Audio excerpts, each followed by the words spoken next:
I've not been on the internet a lot. What I mean by that statement is that I'm not one to consume social media a lot. And I know I might be flooding your timelines. There might be videos of me, pictures of me everywhere, but ni ngumu sana mimi mwenyewe niingie online kuangalia vitu zina happen. So naingianga tu kutafuta news, which is on X, na kupost vitu zenye lazima ni market. Other than that, try to be a very present human being when I'm living life.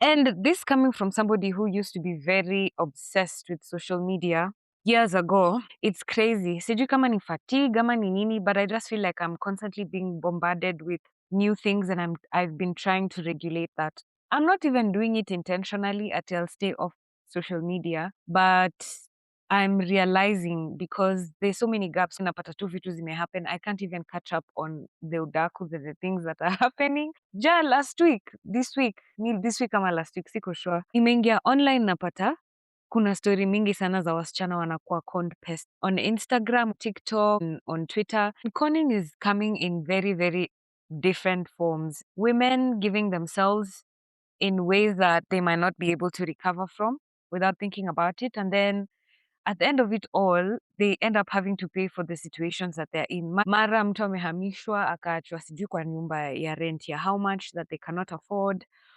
or women giving men money to buy cars. There's just so many crazy stories online. And first off, I will say, something that saved me for a very, very long time, because I'm such a lover girl. This conmanship stories could easily be you. Never think at it. Can never be me. It could easily be me because I'm such a lover girl and I fall in love and I love romance. So in the right setting with the right person, I fear I could get conned as well. The one thing that has saved me for the longest time is, first of all, not being able to afford these things that men ask for.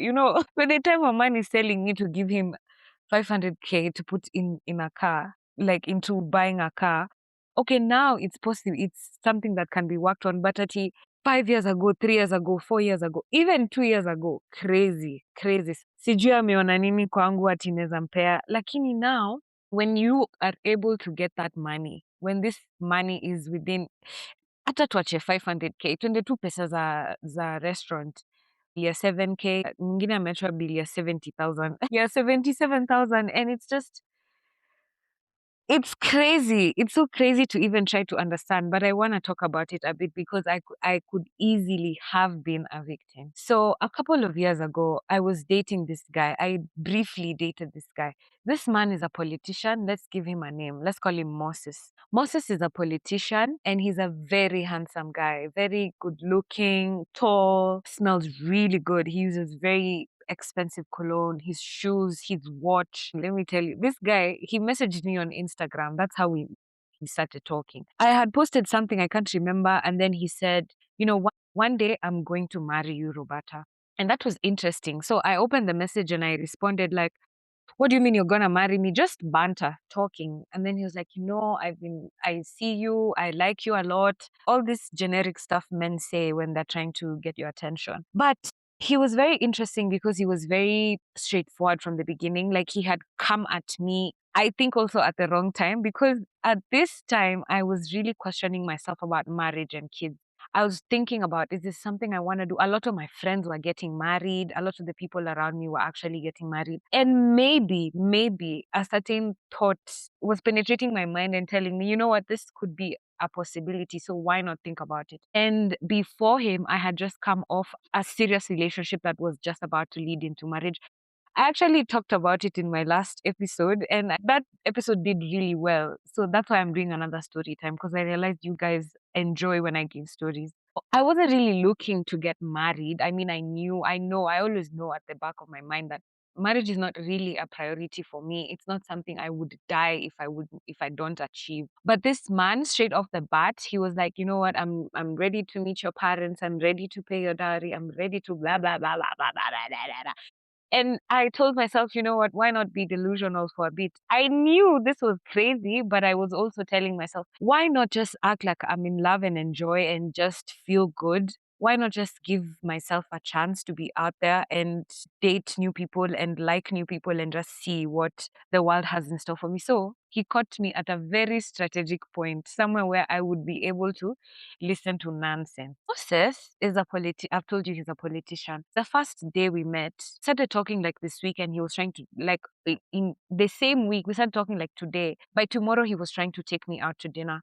But I told him that was a bit too rushed. I think we should still talk for a minute until I get to, I get a bearing, I do my research. Since he's a politician, it wasn't going to be difficult to find information on him. I just needed a bit more time. And he was very patient. Okay, he tried to persuade me, like a bit of coercion, but I'm very firm in my boundaries, and I think alibweka tu akachana nayo. This guy, a week after or 2 weeks, I think it was like 2 weeks after, I decided I think it was time to meet him, and we were going to meet, of course, somewhere open. He asked me out to coffee, not dinner, to coffee at cafe. And I told him it was either at cafe or Java. I told him I don't go on coffee dates. I have coffee at home.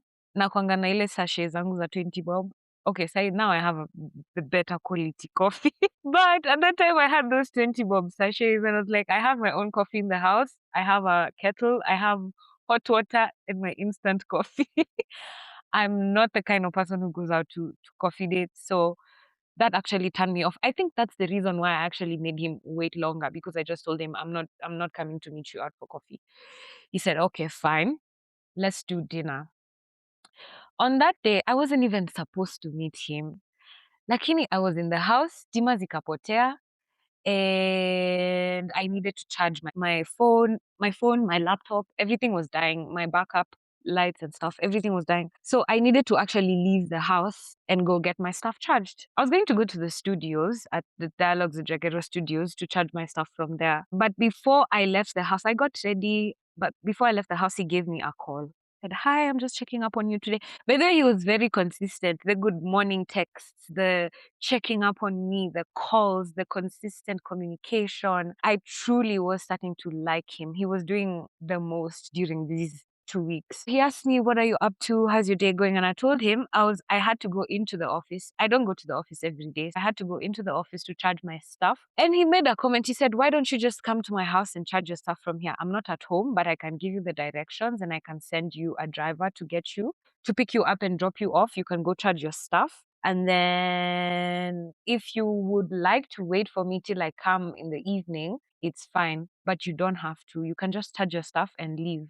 I can leave the driver with you to take care of you. That's enticing, right? Me, I like being taken care of. And my history with even my exes are very, very generous, very caring men. All the men I've dated for the last 10 years have been really good, like men who've really taken care of me really, really well. This is not something that is new to me. Somebody offering me the driver or CG, what.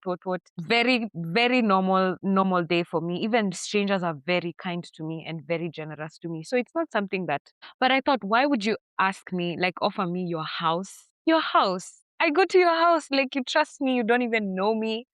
Like, no, I'm gonna marry you, if you're gonna, by the way, this guy is a divorcee. He had just been recently divorced and he had a baby who was barely 1 year old. So I knew what I was getting myself into. In my head, I was telling myself, this is not gonna be serious. We're just gonna talk and flirt and I'm gonna feel like I'm in love. Let's see where it goes. I was also still healing from okay, not really healing. I had just come from a serious relationship that I thought that was whatever. If you haven't listened to the previous episode, just go listen to it. Hi, I told him I'm not gonna come to your house. I don't know you like that, but I'm going to go to the office and I'm gonna charge my stuff from there.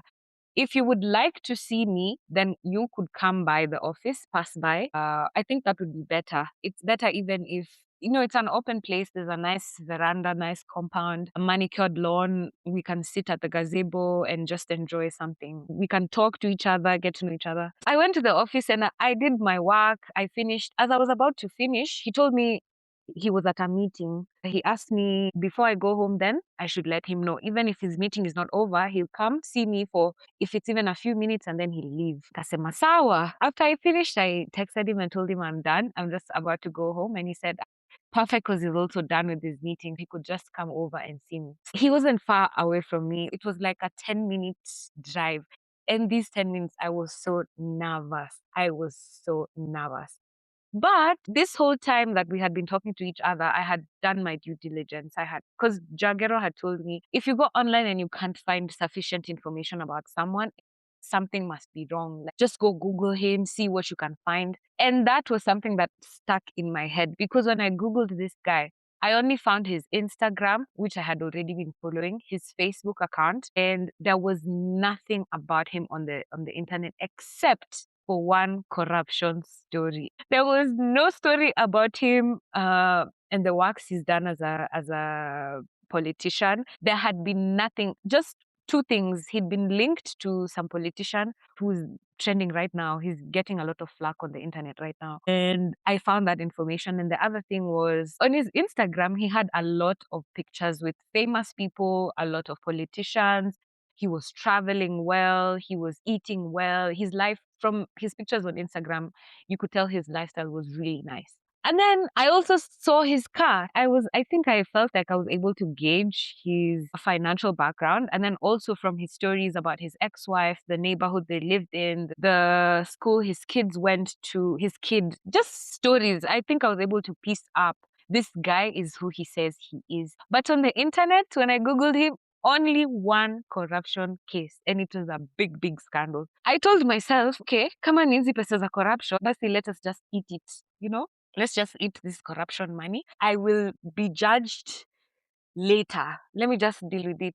But also, he was a politician who was supporting the government in Kenya. If you're in Kenya, you know Siku Zombo one term, him he was supporting the current regime. And that's something that I knew I was also going to get a lot of flack for because just that we had the financial bill things, but I said, you know what, I'm gonna eat his money for a bit. And eat his money is not a take money from him, it's just enjoy his company, see where this goes. Before you get mad at me, please just understand, I don't know what I was. I can't even give an excuse, but I was younger than I am and I was a bit more naive than I am now. Just take the story. You can get mad at me later. I almost already paid for this decision, but it's fine.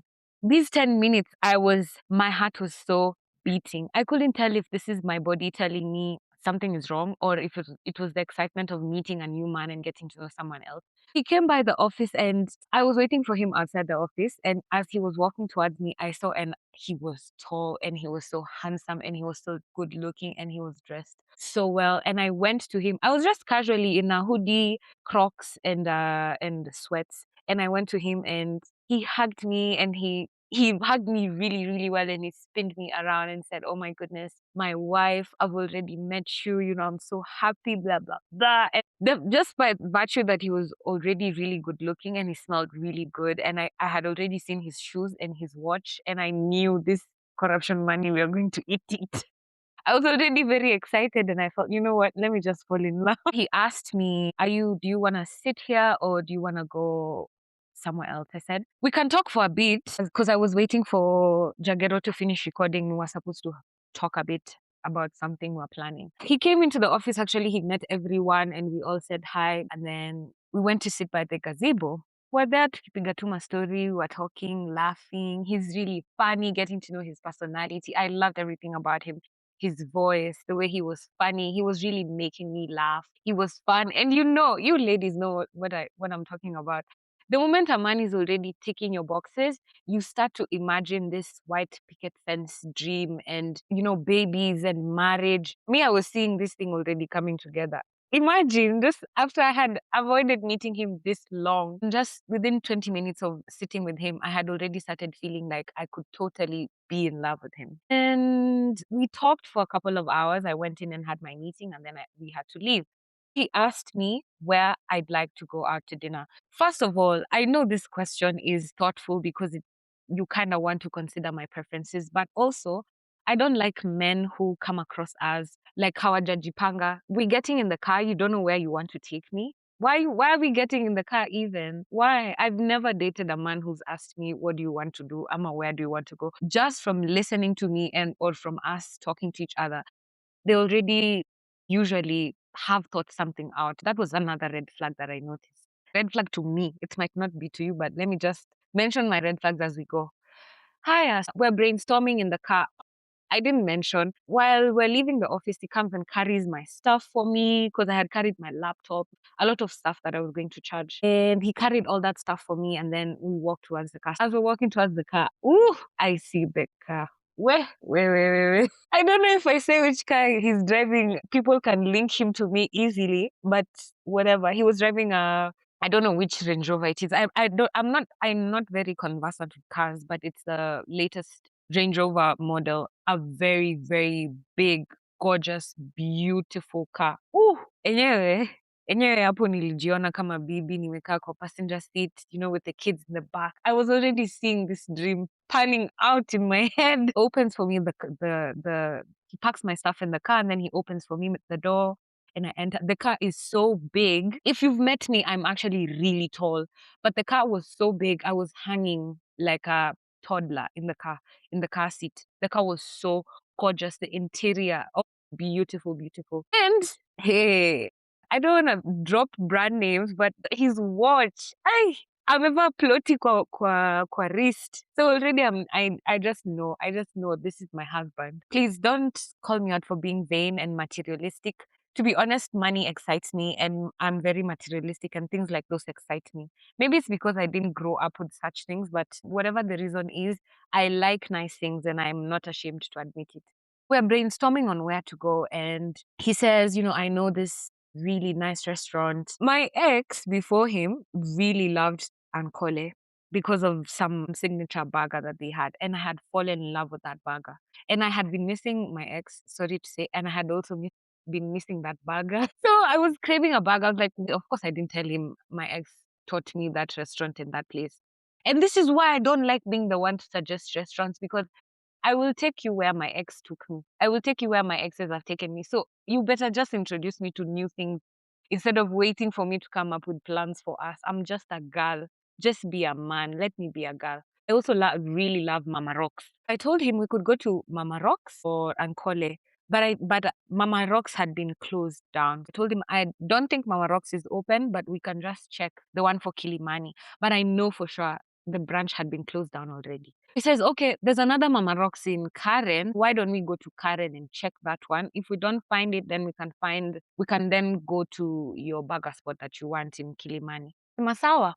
We drive off, we're listening to music, oh, vibes. He's a really fun guy. He's really interesting. He's fun. We're talking, we're laughing, we're dancing. I'm enjoying everything. We're getting to know each other more. We drive, we go to Mama Roxia. Karen, I don't even know if a branch existed there for sure. But we go and we find it's closed down. There's no restaurant over there. Then he says, Ati, we go to the McFries. There's a petrol station there that has McFries. Ati, we go to McFries because he likes McFries. That was red flag number 2. McFries. McFries for for a first date. Okay, to be fair, I wasn't dressed for a first date because I wasn't anticipating that I would be meeting him for sure on that day and I wanted to be very comfortable. But McFries, apana. Uko apana. I just told him, no, you want us to eat at a petrol station? That's crazy. He kept suggesting like cheaper places, KFC, CG what. I said, no, I'm not doing that. Let me just go home then. I don't want to do that. That's not something I'm gonna do.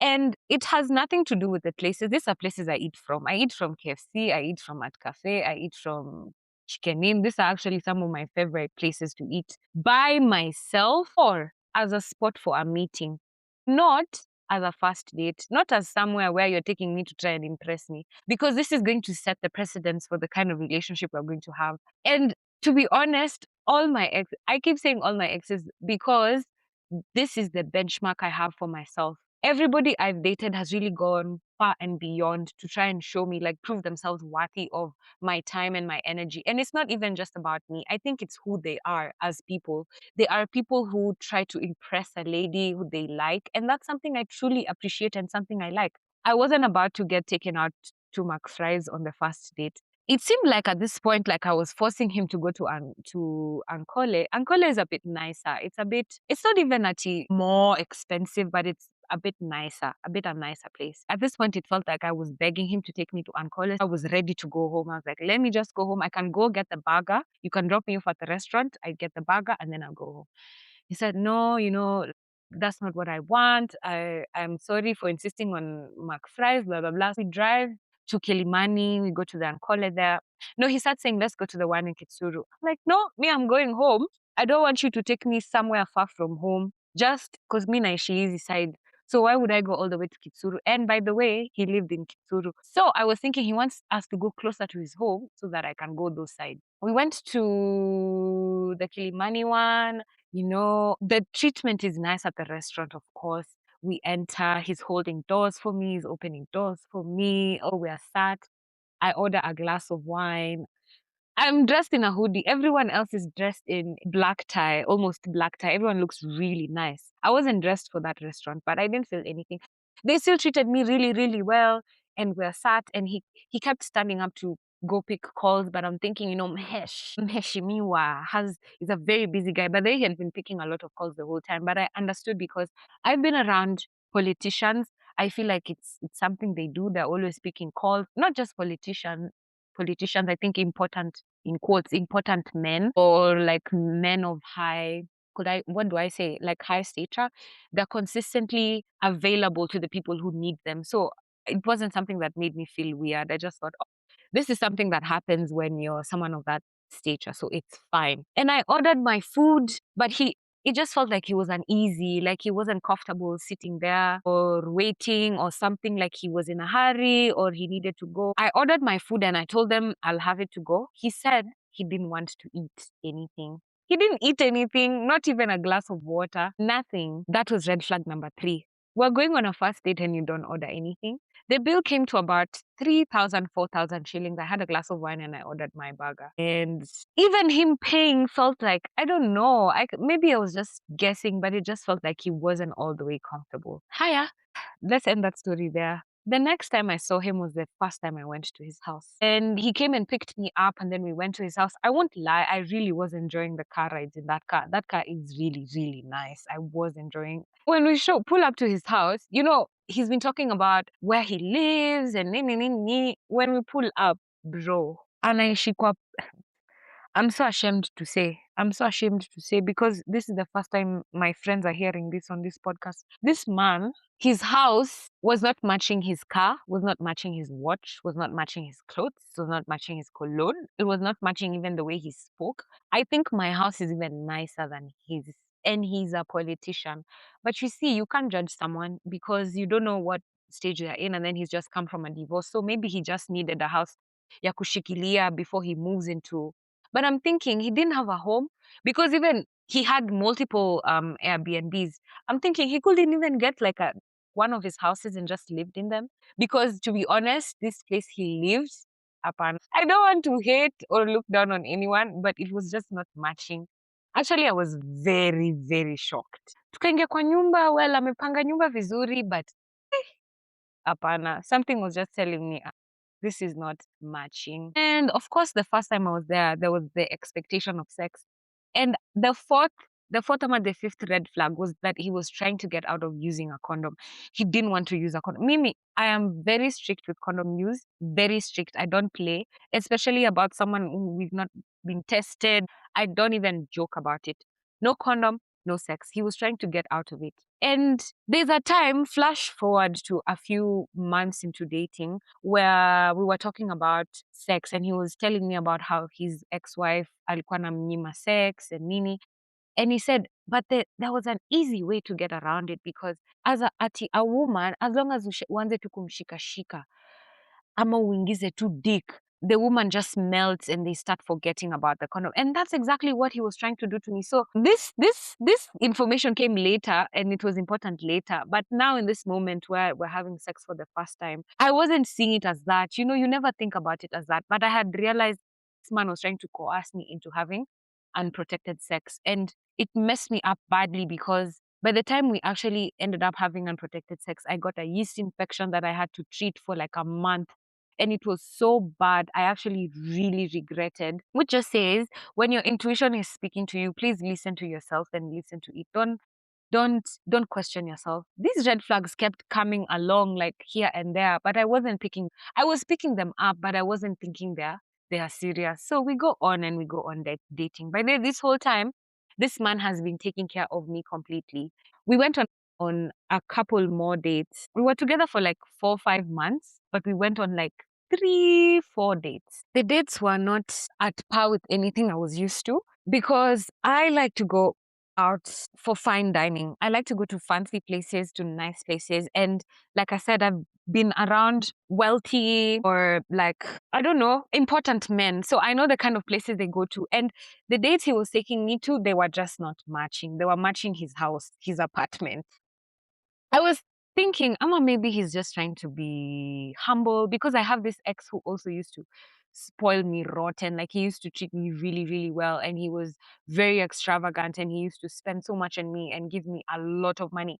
But sometimes this guy would just take me to Akibanda and we would eat fish and ugali. So I was thinking, is that what is happening? Is he trying to test me? But even on a normal day, like the dates I go on a normal lunch date, the places I go with my girlfriend, watch at men, just with my girlfriends, or even by myself, I don't think they were matching. I just felt like if I have to dress up and look this good, I don't know. I wasn't enjoying the kind of dates he was taking me to. He loved a lot of easy, fast food ish kibanda places, which was very not awkward to me. I don't want to say the wrong thing so that you people don't think I don't go to these places because I do, but it was just not matching at a politician. I kept Googling him, by the way, and no new news was coming out, but I was staying vigilant. When you see someone hanging out with these kinds of people and they're where they're saying they are, even for these state events, he was always there. He was always being invited to these things. He was always around the president and presidential people. Even the conversations we were having, when I marry you, I'm running for sijui which seat in which where. I need to start grooming you into how to be bibi ya mheshimiwa, sijui what, blah, blah, blah, blah, blah. Just a lot of things. He used to tell me a lot. There was so much talk and very little action. But remember I said, this man was treating me really well. Now that he was really good at showing me that he loved me. Now that I think about it, he was probably love bombing me because everything was rushed. The intimacy, the good words. He was calling me babe even before he met me, which was also very weird to me. Or baby, my love, my wife, things like that. It made me really uncomfortable. But I was just thinking, you know what? Let me feed my delusions. I'm always talking about how I want to be in love. Let me just be in love, even if it's fake. And I went with it. Ladies, this is very dangerous. Please don't be like me. Sometimes I do things for the plot while I think I'm aware, but I realize how much that could cost me. Just that stupid mistake or getting into things without actually thinking about them, or actually thinking about them and thinking I'm above the program, or I could be absolved of the consequences of relationships and sex. Very dangerous. I like to not really test, but I like to check for the generosity of a man. And this whole time, he had been doing things with me and not for me. There's a difference. I truly believe that when a man cares about you, there's an urgency with which he deals with the things that you need and you want for yourself.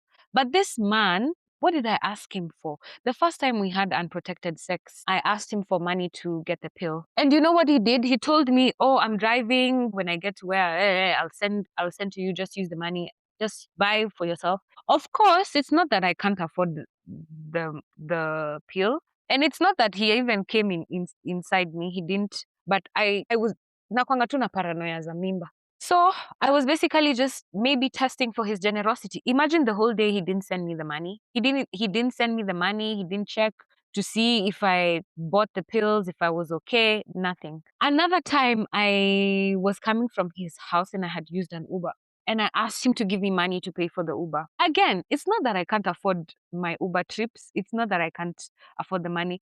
First of all, I have never had to pay for my own Uber trips when I'm with a boyfriend or going to see a boyfriend. I always get picked up, or I always get sent a driver, or I always unajua vitu kaa hizo, so sijazoea, sijui hizi vitu za ati kuitisha pesa ama juu mi nimezoea tu kufanyiwa na datingi watu nifanyia. So I was definitely noticing that this guy is different. He doesn't keep his word. He's not generous. He has no sense of urgency when it comes to me, but he rushes the things that he wants for himself. For example, say we're going on vacation. We will go on vacation together, but to do something for me, no. Meaning he wasn't really doing things for me. He wasn't giving me gifts. He was only paying for things when they were benefiting him as well. Whereas I'm used to people like my exes. I have exes who even still do stuff for me without me asking them. Like I have an ex who said, tell me, here's some money, pay your rent this month. Yes. And these are people who don't talk to me. We don't see each other. I don't even have their number saved in my phone. Nothing, no communication, nothing. Just from care, just from genuine care over the years. People who would still show up for me in a heartbeat if I needed them. And even when I don't. So I wasn't used to navigating this sort of relationship, but I kept telling myself, let's just see how it goes. I don't know how it's going to go. Let's just go see how it goes. But already I had started feeling this is wrong. This is not a situation I should be in. And it kept going. So one time, by the way, this whole time I've never paid for anything when we're together. But one time we're hanging out and he was unwell. He was sick. And we're just in the house watching TV. But then he was also very generous with his time. He used to spend so much time with me. He always made time for me. But I never thought about it as a red flag. Because again, I'm coming from dating men who are usually important or needed somewhere. So for him to be a politician and he has time for me, he always has time. Me, I was thinking, this one, he wants marriage. So we're in the house, he's very unwell. He was coughing really badly and alikuwa na homa, and I asked him, why don't you go to the hospital? He said, I'll go to the hospital tomorrow. Okay, so why don't you go to the chemist then, like to the clinic, get some medicine to help at least with the symptoms for today, and then tomorrow you can go to the hospital. He said, okay. Do you have any money so I can send this lady some medicine? The lady who used to clean his house. I wasn't thinking because this whole time he's always been paying for everything. When someone that loves you or someone that you care about tells you, can you get for me medicine? It's not a big deal. I said, yeah, sure, it's okay. And he said, okay, give this lady some money, nini, aende abuy food yenye tulikuwa tukule hiyo siku na dawa. Nikatumia huyo madam pesa, but I felt something tugging at me. Like, why would he, kwani he didn't have M-Pesa ama what was it? But I didn't overthink. That's the first time. The second time was he was driving and he was traveling huko Ushago, walikuwa wanafanya hizo ma campaign things. And he called me and he told me, babe, the bank is not working where I am. I don't have access to an ATM. Can you please send me this amount of money? I'm going to give it to you as soon as I come to Nairobi. And I'm thinking, all those other MPs you're with, all those other waheshimiwas you're with, your friends, your mother, your siblings, all these people, he couldn't ask them for money. He asked me. And you know why I say that? Because I'm literally 12 years. He was 41 and I was 20. How old was I? I can't remember. This man was older than me by like 12 years plus. So how can he be borrowing me money, like such a huge amount of money? Kitu tu niliponea is I didn't have the money. He said he needed money to fuel his car and just money to give. He needed loose change to give, to distribute amongst people or something. And I'm thinking, where am I gonna get? Where would I? Why would I be giving a politician campaign money? I'm just a young girl. Does this even make sense? It didn't make sense. And I told him, unfortunately, I don't have the money. I'm not able to give you that money. He said, okay, no worries. He didn't treat me weird or badly, by the way. He Next day he came and got me and we were just okay. But by this time the dates had minimized. He wasn't taking me out anymore. All our dates were just in the house, Netflix and chill. Now mimi, ikifika point where I start seeing that this man is not being generous and not spending money on me, I get bored. I just get really, really bored because I know this is not the relationship for me. I'm a materialistic girl. I always talk about being a gold digger. This relationship is not going to go far. I had already started detaching from him emotionally. I mean, I had started liking him, but this time I had already started detaching because my lifestyle was very different. And every time we'd have conversations around money, I felt like he was trying to make me reduce my lifestyle because the kind of life I live, I already do really nice things. And I'm going to be very honest, by the way. I don't always pay for everything that I do or everywhere I go. Sometimes the things I'm doing are voluntary. Let's say like at the stables, I volunteer at the stables. So if you see me with horses, you might think, oh, this girl is bougie, hanging out with the equestrians. She's hanging out with very beautiful looking horses. No, it's not because I own a horse. It's because I volunteer at the stables. I wash the horses with those guys. I feed the horses. I talk to the horses. I take care of them. So that's the only way. That's the only reason I'm there. Sometimes you'll see me at getting services done for me, like say my hair. The whole of last year, I literally did not pay for my hair. I was doing a collab with Chimoga. Chimoga 254. He did my hair for me and he was doing the retouch for me for free. He installed my locks for free and they're so expensive. If you do locks, you know how expensive that is. So you see my hair, you think, oh, this girl, she's so expensive. I literally did not pay for that. You see me with driving. That's not my car. That's my mom's car.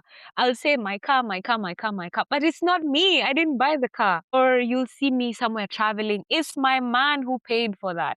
Listen, I'm not saying I don't pay for nice stuff for myself. I do. I do pay for nice things all the time. But most times, if you're seeing people online posting stuff, it's so easy for you to compare yourself to them. Kwanza, I feel like when it's genuine, you don't even have to post. Most people who are posting and showing you their lifestyles, it's because it's a collabo, it's work, they're being paid to do that, or they're not even paying for it. So usiwai feel ati ni kama uko na pressure. But anyway, the lifestyle I was living, whether it's me who's paying for it or not, the lifestyle I was living, I felt like he was trying to diminish it and try to make me not go to these nice restaurants, not travel to these places, not do the things I was doing. For instance, I do yoga. This man would like belittle my hobbies. He would laugh at the things I was doing. Like he would make jokes, or sometimes I would tell him, I have class, I have to go to this. He would kind of belittle with those tiny jokes that you can notice are not jokes. But I never really thought about it. Kumbe the whole time this guy was insecure because he was trying to make me feel less than what I was. Something he ever told me he fell in love with was my hair. He told me he loved my hair. If you've seen my hair, I have really gorgeous natural hair. This man told me one of the things that made him fall madly in love with me was my hair. Couple months into the relationships, he started sending me pictures of ladies with a shaved head, telling me, you would really rock this hairstyle. If you cut all your hair off, it would look really beautiful. I was picking up on all these small things. They weren't working on me. I don't know if he was narcissistic or an abusive person, but these small passive comments were not working on me because I'm a very aware person. I'm very confident. They would rub me as weird, but I never thought in that moment that he was actually trying to diminish me or try to make me feel less than. To me, it just felt, but I could tell this man was not matching my lifestyle. Either he was really pretending to be who he was or something was wrong. And funny thing is, my friends had raised these red flags already. They were like, have you met his friends? All these questions. And of course, as you can guess it, I had not met any of his friends. He would tell me about his friends all the time and I would speak with them on the phone, but I had never met anyone. Also, he did not do drugs or alcohol. So he was always very sober, meaning this man, if he was a con man, he was trying to make sure that he's very sober when he's doing whatever he was doing. He was consistently pushing the conversations of marriage and kids and together forever on me, and it just rubbed me not the right way. And I'd question especially his financial capabilities a lot because even the comments he would make, like there's a time we were passing by a car yard and he was talking about he wanted to get another car. But he didn't say, I'm trying to get another car. He said, baby, why don't you work hard so you can buy me another Range Rover so I can have two? In all my life, no man has ever asked me to buy him anything. Maybe it has been a thought, but no man has ever asked me, even as a joke, to buy anything for him. So these jokes were not seeming as jokes to me. At this point, it was just a collection of red flags. And remember, I said they are red flags to me. Maybe when your man asks you for something, it's fine. But for a man to be asking me to buy him stuff like property, cars, it just doesn't. I don't know. I don't know. It's just nothing I've ever seen or nothing I've ever had in my life. And then I keep mentioning that I've always dated generous men. So these men have created a very nice benchmark for me to be able to compare from my previous situations. I'm very used to care, and not just from men, from my friends, from my parents, from my family. They've already set a very high precedence for expectations, and not just for them, even for me. The things I'm able to afford for myself are because of the kind of life I've lived already. And I don't just ask for these things, it's things I provide for myself and it's stuff I can reciprocate. Listen, if a man is treating you well, if a man is being really good to you, then by all means you treat him well. Like my immediate ex, this man really, really always has gone above and beyond for me. Always, always, always, always. So even now, if he calls me and says, Bobby, I need this, I'm going to do it for him. I'm going to do it for him. Actually, not just him, everyone. Everyone I've dated in the last 10 years, if they called me and said, I need this, I need, okay, not everyone, I'm exaggerating, but I'm just trying to show when someone cares for you and someone treats you really well, then by all means, please treat them really well. Especially if you're a woman, be the kind of woman who watches for actions and listens to words and matches them and then reciprocate. Because if your man can do everything for you, honestly, like if he's paying your school fees, you're telling me you can't pay for dinner one day? You can't, you can. So if he's treating you well, please treat him really well. I had to set boundaries in place for myself, especially as a former people pleaser, as a firstborn daughter, and as a black woman. We're always giving, and people are always expecting to take from us. We're always doing for others. I had to set boundaries in place for myself to make sure that I'm not being taken advantage of. I take care of those who take care of me. And you have to realize that these con men, they're not just financial con men.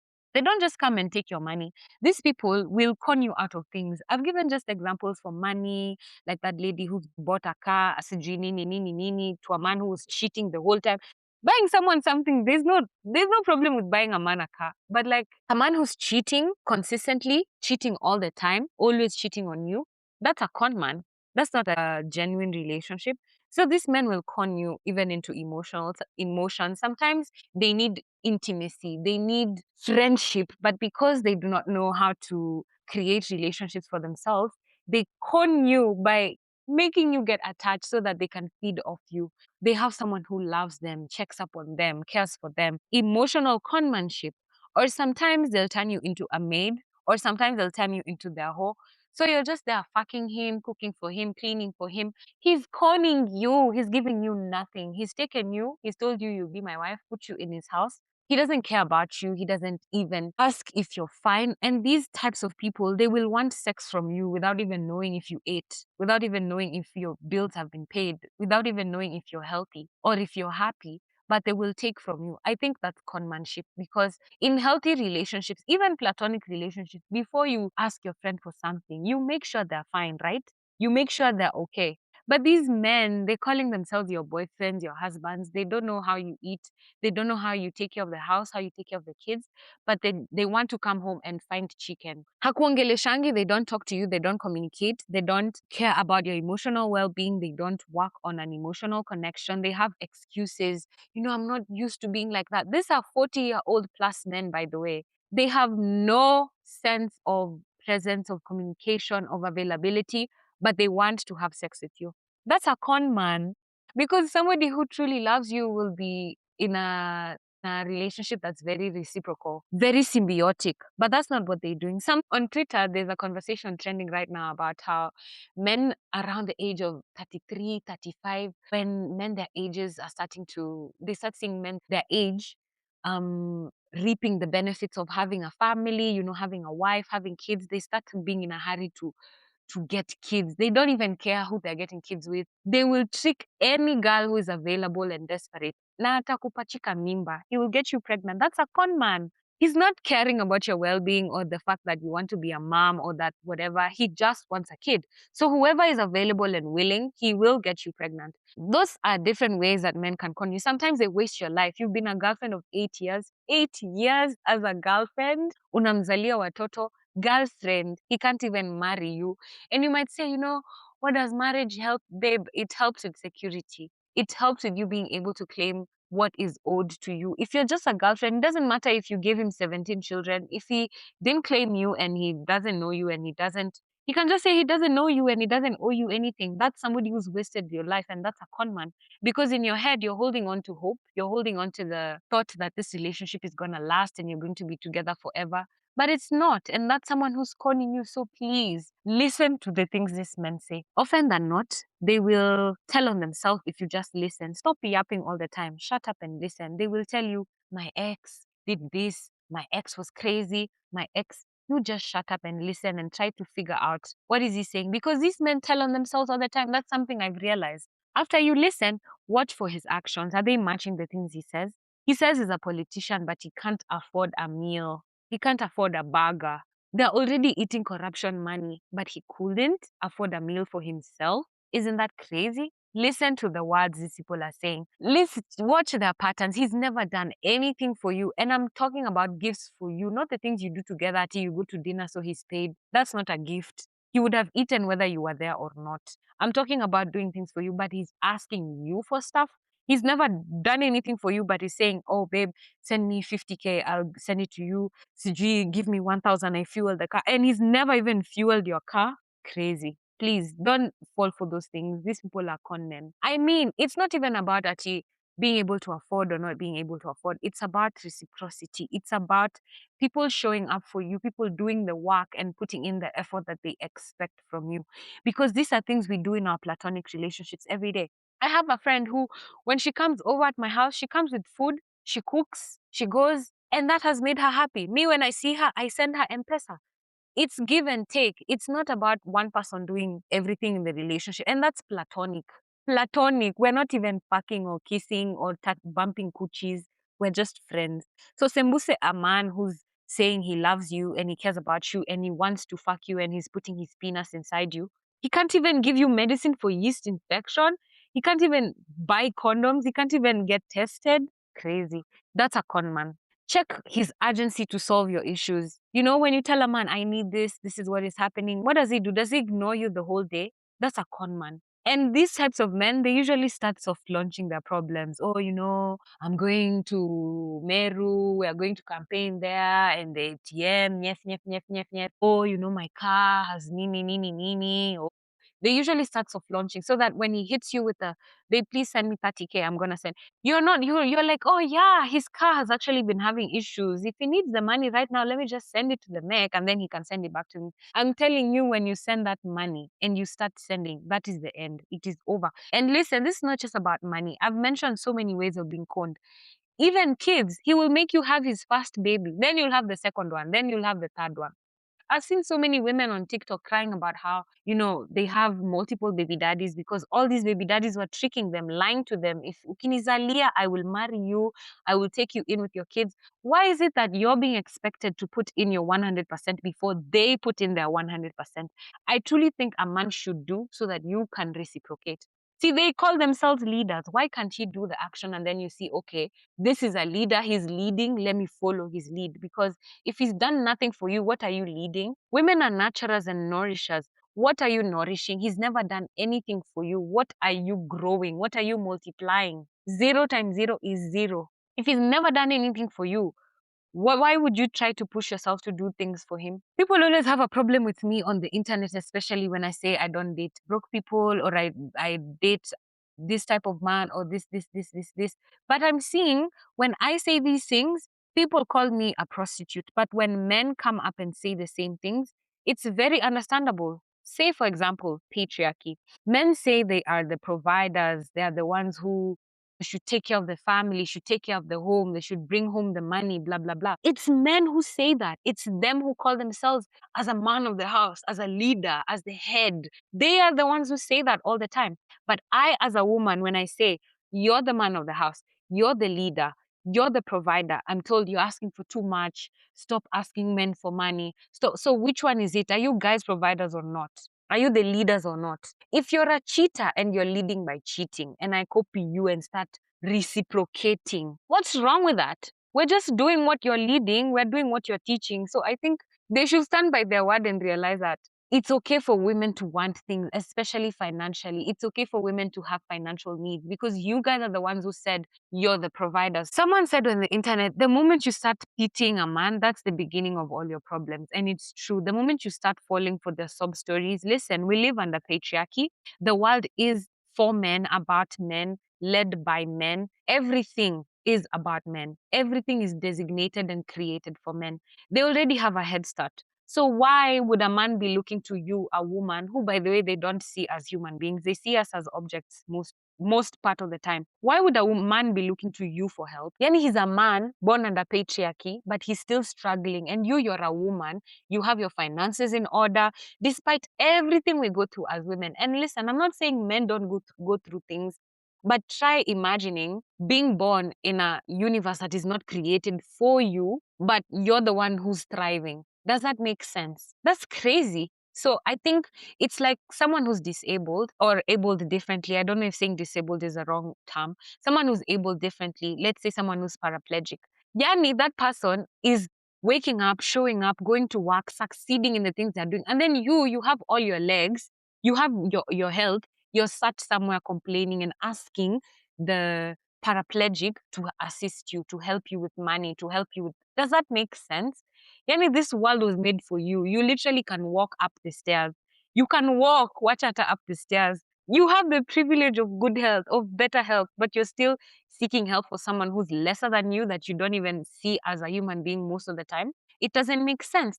So please, wacheni kuhurumia hawa watu. The moment they start with their sob stories, you just remember you're a woman and they're a man. That is the beginning of all the problems. A man, I've been told this statement a million times, and by men, sometimes even by my own exes who are teaching me game. A man who asks you for money does not rate you.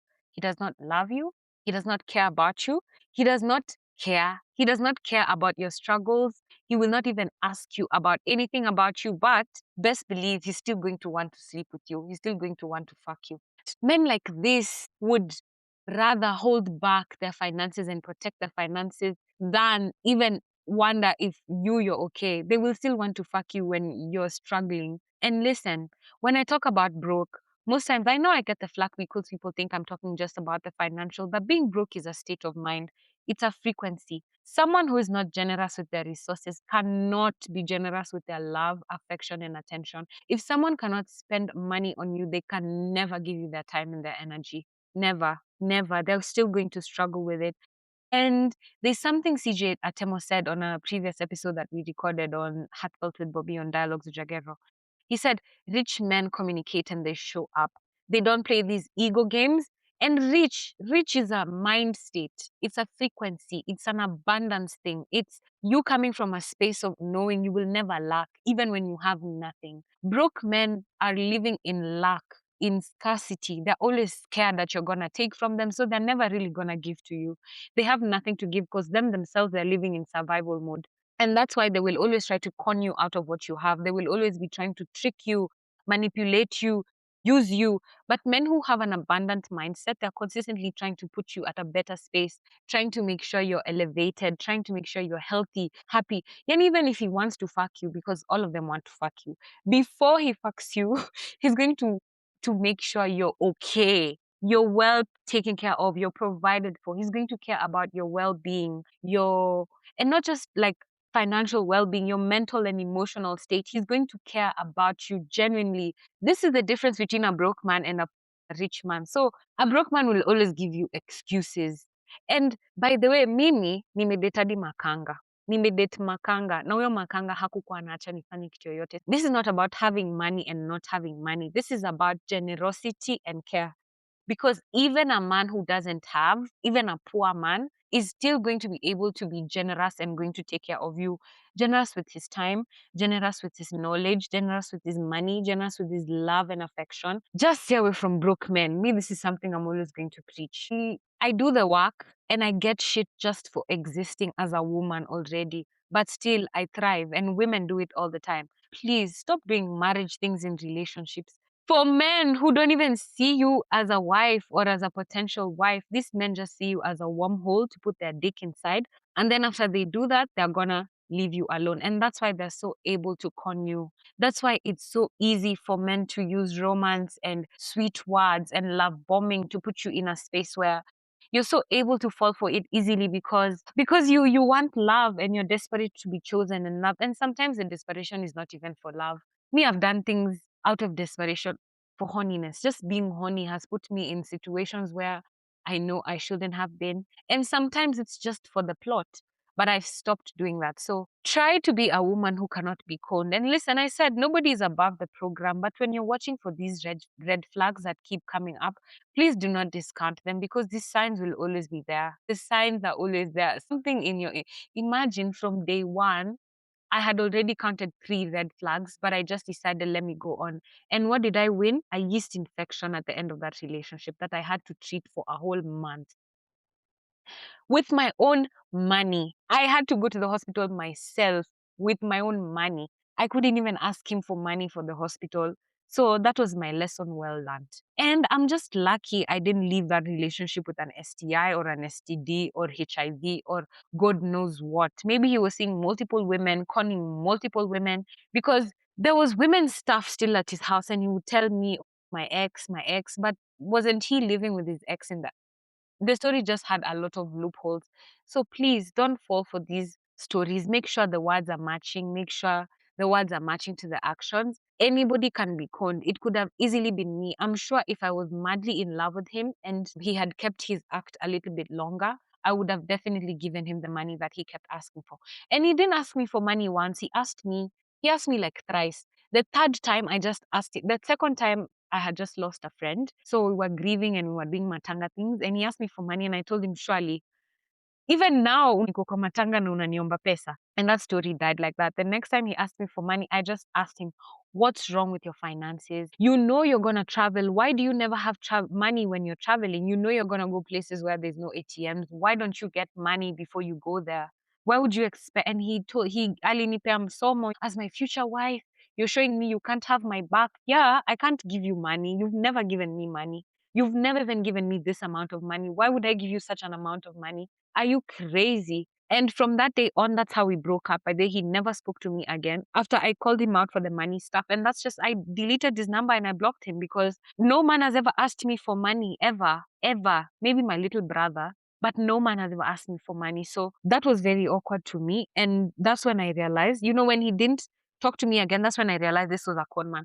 I'm waiting to see maybe he'll be exposed by other women in future. Then I will be vindicated of my assumptions. But as it is now, I'm just working on assumptions. I cannot prove that he's a con man, but I truly believe that he would have conned me out of my money. I don't think he had the intention of ever giving me back the money if I ever gave it to him. And I don't even think he was using me for sex because we weren't even having sex like that.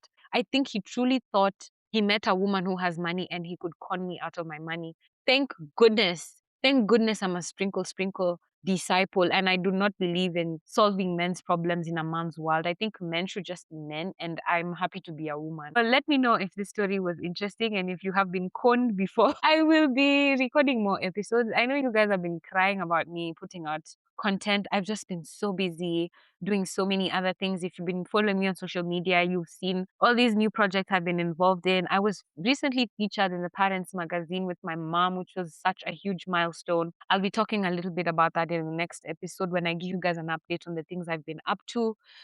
And yeah, I've just been so busy in life and a good kind of busy. Busy, especially spending a lot of time with myself and falling even more in love with myself. So we'll talk more about that in the next episode. But just tell me, have you ever been conned out of your money? And how did you recover or how did you realize that you were being conned? Thank you so much for taking time to listen. I also have surpassed the almost 1 hour mark while recording this. When I edit it down, it might cut into a lesser time, but you guys have been saying you want longer podcasts. So I hope this will make you happy. Please leave me feedback in the comments and follow me everywhere on social media. My name is Roberta Bobby. Follow me on Love and Orgasms on my blog and on Dialogues with Jagero, and also every Tuesday morning on Citizen TV on the Daybreak Show, where I talk about relationships and intimacy. Until next time, kwaheri.